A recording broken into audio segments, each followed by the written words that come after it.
Hello everyone, I hope you are doing well. Today we'll talk about how to fix or how to solve the problem of FxPro app. We click on settings.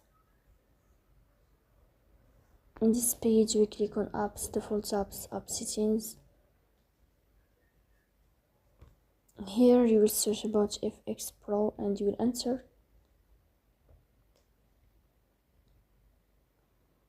Here in this list you will click on first stop and you will click OK.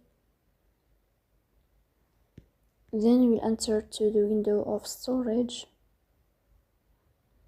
Here you will click on clear cache.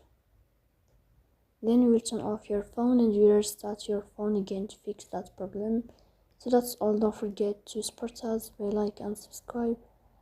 See you next time and thank you for your watching and your attention.